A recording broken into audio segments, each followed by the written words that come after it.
بہرحال اگر جہاز میں آپ کو عملے نے کھڑے ہو کر نماز نہیں پڑھنے دی ہے، بہتر یہی ہے کہ زمین پہ اترنے کے بعد لوٹا دیں، کیونکہ ایک تو نماز میں قیام ضروری ہوتا ہے اور استقبال قبلہ بھی۔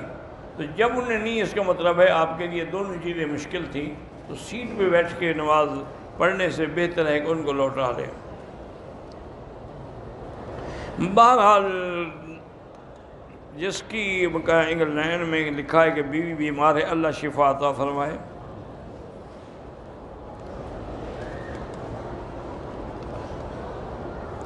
میرے شوہر فوت ہو گئے ہیں لیکن میرے عمرے کا ویزا لگ چکا، آپ عدت میں نہیں آ سکتی ہیں، 4 مہینے 10 دن عدت گزاریں، اس کے بعد پھر انشاءاللہ عمرہ کریں۔ مسجد الحرام میں جو 1 لاکھ کا ثواب ہے وہ پورے حرم میں ملتا ہے، پورے حدود حرم میں۔ مکے کا سارا شہر جو ہے یہ حرم بھی ہے اور مسجد الحرام بھی ہے، تو اس لیے بتہ کے بعد علماء تو یہ کہتے ہیں کہ 1 لاکھ ملے گا جب اکیلے پڑھو گے، اگر مسجد میں آؤ گے تو 25 درجے زیادہ ہو جائے گا، 25 لاکھ بن جائے گا، اور اگر کعبے میں آؤ گے تو 27 درجے بڑھ جائے گا، تو 27 لاکھ ہو جائے گا۔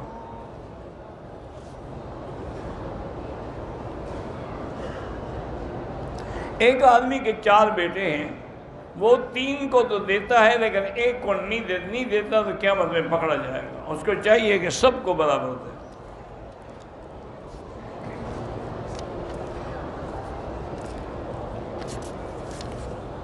یار یہ پھر خالی کیوں رکھ دیتے ہو جب لکھا ہوا ہی کچھ نہیں؟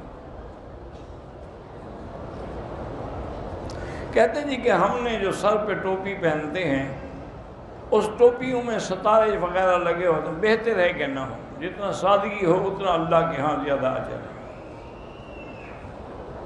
ننگے سر اور ننگے سر نماز پڑھنا جائز نہیں ہے، اگر کپڑا نہ ہو تو پھر جائز ہے۔ ایک آدمی کے پاس کپڑا نہیں، یا ایک آدمی حالت احرام میں ہے، وہ ننگے سر پڑھ سکتا ہے، ورنہ کپڑا ہو تو ننگے سر پڑھنا جائز نہیں۔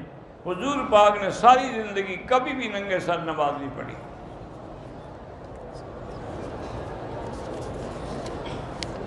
سارے اکٹھے کر کے رکھ لیتے ہیں پھر۔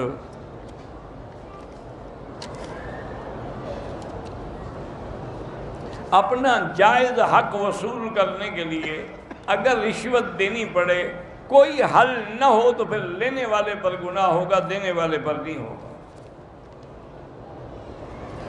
سرکاری نوکری بھی جائز ہے، کاروبار بھی جائز ہے۔ میری بیوی کو مرگی کی تکلیف ہے، اللہ شفا کاملہ عطا فرمائے۔ اور جو میں نے کئی دفعہ درس میں بتایا ہے، جو آیت ہے قرآن پاک کی، لیس لہا من دون اللہ کاشفہ، وہ پڑھ کے پانی پہ دم کر کے اس کو پلایا کریں۔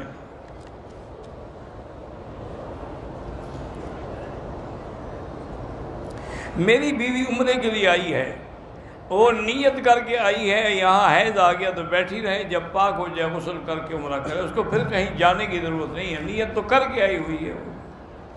لیکن ان دنوں میں احتیاط کرے، خوشبو نہ لگائے، بلا وجہ کنگھی شنگھی نہ کرے تاکہ بال نہ گریں۔ اگر میں نے کسی کا کام کیا ہے تو بغیر پوچھے معاوضہ لے سکتے، کیا معاوضہ طے ہوا تھا اس نے نہیں دیا تو آپ لے سکتے ہیں۔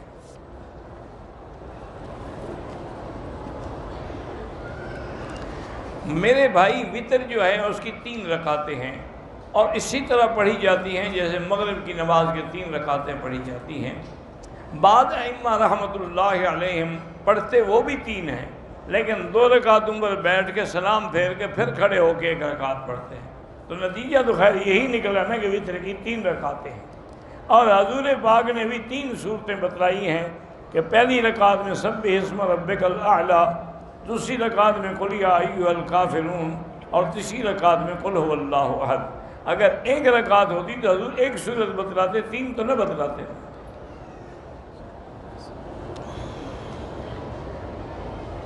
مجھے اور میرے گھر والوں کو شوگر کی بیماری، اللہ شفا کاملہ عطا فرمائے۔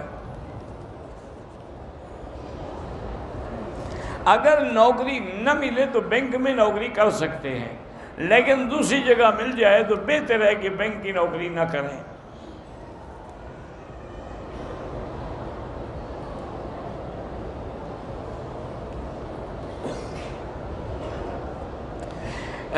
پردیس سے 20 سال کے بعد اس کا شوہر آیا، اس وجہ سے اس کے 6 روزے جو ہے رمضان کے چھوٹ گئے، تو بہرحال ان کی قضا کریں اور استغفار کریں، کیوں روزے چھوڑنے کی کیا ضرورت تھی؟ میاں بیوی رات کو بھی مل سکتے تھے، روزہ تو دن کو ہوتا ہے۔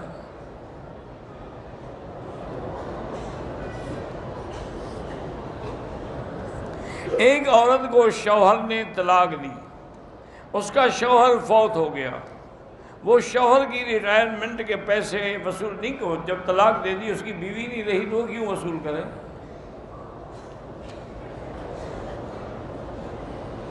اگر ہم جماعت کے ساتھ نماز پڑھ رہے ہیں تو جب ہم رکوع سے کھڑے ہوں تو ربنا لک الحمد حمدا کثیرا طیبا مبارکا کما یحب ربنا پڑھ سکتے ہیں۔ اگر آدمی مدینہ منورہ سے رات کو آئے، شدید سردی ہو تو ہوٹل میں سو جائے کمبل اوڑھ کے، بہرحال احرام کی حالت میں کوشش یہ کریں کہ سر پہ کپڑا نہ ڈالے، باقی بدن کو ڈھانپ لے۔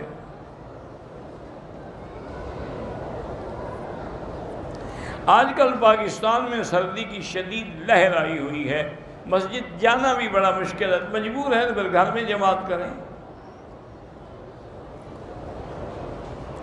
بالکل حضرت حافظ الحدیث کے وہ علمی جانشین تھے، ان کے بڑے بیٹے تھے اور بڑی صلاحیتیں دی تھیں اللہ نے ان کو۔ انہوں نے کراچی میں ایک عظیم الشان مدرسہ بھی قائم کیا، پھر اسلام آباد میں بھی ایک مدرسہ بنایا، ہر جگہ وہ دین کے کام میں لگے رہتے تھے۔ اللہ ان کی مغفرت فرمائے اور ان کے درجات بلند فرمائے۔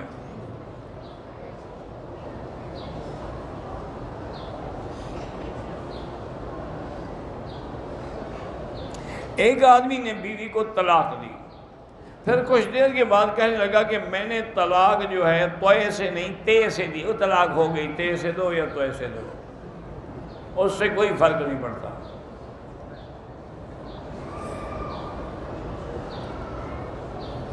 اگر ایک آدمی اپنی مسجد سے دوسری مسجد کو جائے، وہاں جماعت ہو چکی، اب وہ دوبارہ اپنی جماعت کرا لیں، لیکن دوسری جگہ جہاں جماعت ہوئی وہاں نہ کریں، پیچھے ہٹ کے، باہر ہٹ کے۔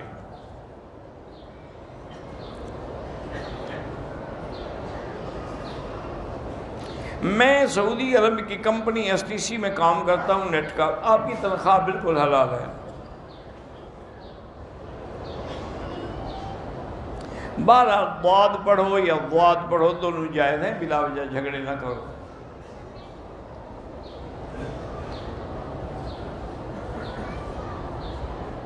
میں ظہر کی 4 سنت، 4 فرض، پھر 2 سنت، مغرب کے 3 فرض اور 2 سنت، عشاء کے 4 فرض، 2 سنت، 3 وتر پڑھتا ہوں، ٹھیک ہے، نفل نہ پڑھنے سے کوئی گناہ نہیں۔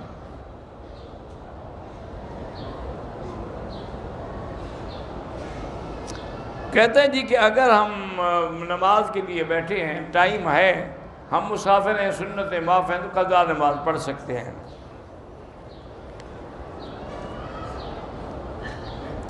جو عورتیں شادی کے بعد اپنے نام کے ساتھ والد کا نام ہٹا کر شوہر کا لکھتی ہیں وہ ناجائز ہے، ہمیشہ والد کا نام لکھا جائے گا۔ یہ تو انگریزی قانون کی وجہ سے یہ عذاب آیا ہے، ورنہ جب نص قطعی ہے کہ ادعوہم لآبائہم، یہ کر سکتی ہے کہ باپ کا نام بھی لکھے، آگے لکھے زوج، پھر اس کا نام بھی لکھ دے۔ علماء کرام کسی شخص کو سزا دینے کا حق رکھتے ہیں، وہ ان کے پاس کون سی طاقت ہے جس سے وہ سزا دیں گے؟ سزا تب ہوتی ہے جب اسلامی حکومت ہو۔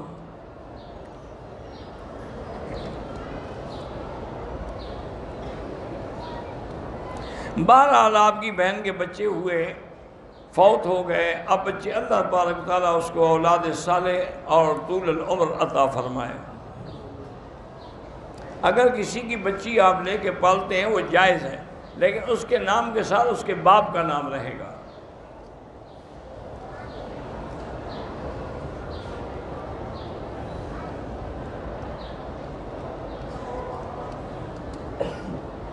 لڑکی کی شادی ہوئی، بیٹا بھی ہوا، شوہر بغیر بتائے کہیں چلا گیا، 5 سال ہو گئے واپس نہیں آیا، تو اس عورت کو چاہیے تھا کہ وہ حکومت میں جا کے قاضی کو درخواست دیتی، چونکہ 3 سال کے بعد اس کو نکاح فسخ کرانے کا حق ہوتا ہے۔ بہرحال ان کی نکاح کر دیا گیا اس کے دیور کے ساتھ۔ بہرحال اب جس کے ساتھ نکاح ہے اسی کی بیوی ہے۔ مجھے نکاح مکر زبردستی نکاح پتہ نہیں کیا، نکاح مکروہ مجھے نہیں پتہ کیا مراد ہے۔ اگر کسی نے میت کو غسل دیا ہے افضل ہے کہ وہ بعد میں خود بھی غسل کرے، ورنہ وضو کر لے۔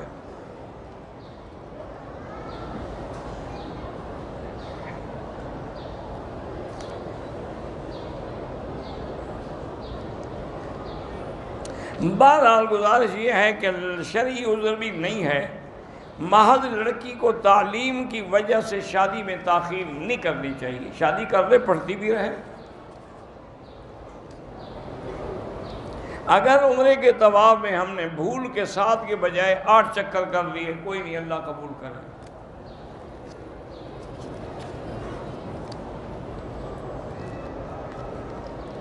ایک سال کے بچے کو ماں باپ نے طواف تو کرایا لیکن صفا مروانے کو اس پر کوئی ضروری نہیں۔ اگر کوئی عورت احرام کے بعد نقاب پہنے رکھے تو پھر دم پڑ جاتی ہے، اس کو آگے کپڑا لٹکانا چاہیے، نقاب آنکھوں پہ نہیں باندھنا چاہیے۔